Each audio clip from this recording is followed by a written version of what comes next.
आलमी मार्केट में तेल सस्ता, पाकिस्तानियों को सम्राट ना मिल सके। हुकूमत के पेट्रोल और डीजल की कीमतें बरकरार रखने के ऐलान पर अवाम फट पड़े। कहते हैं कि हुकूमत के सारे दावों की हकीकत खुलती जा रही है। अवाम को रिलीफ देना हुकूमत के लिए मिशन इम्पॉसिबल बनता जा रहा है। पेट्रोल की कीमत 80 से 100 रुपए के दरमियान होनी चाहिए।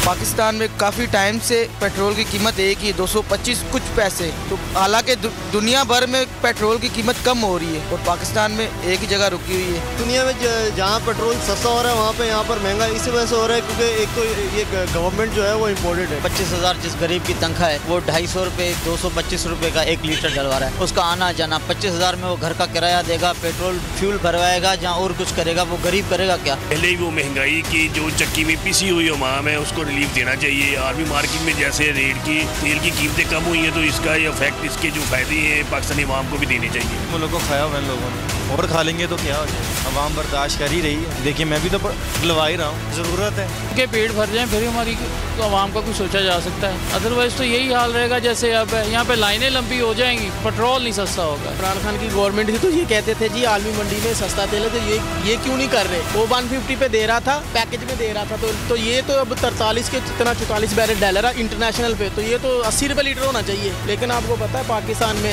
अल्लाह ही हाफ़िज़ हमारी गवर्नमेंट का। तो यही चाहिए था कि गरीब को रिलीफ दें, ठीक है, ज़्यादा से ज़्यादा। और अब देखिए सन से आलमी मार्केट में रेट बढ़ रहे हैं और ये फिर भी कम कर, ये फिर भी और मज़ीद रेट कम हो रहे हैं तो ये बढ़ा रहे हैं। आप ये समझें, ये जो हक है ना, हक पे खड़े रहना और हक को बोलना, ये दूर से लगता है तन्हा हो गए लोग। आप खान साहब को देखें, तन्हा दिखाई देने, सारी जमातें मिलकर उनके खिलाफ हैं। लेकिन आज भी पाकिस्तान की आवाम उस हक की आवाज़ के पीछे जो है 80% से ज़्यादा आवाम उनके साथ है। सेम एग्जैक्टली इसी तरीके से बोल की कहानी है भाई। बिल्कुल अलग आपको तन्हा दिखाई देगा, हर जगह आपको खड़ा हुआ नजर आएगा, हटेगा नहीं किसी चीज़ से। और उसके साथ भी 80% आवाम अगर आज आप देखें तो उसे बोल दिख रही है।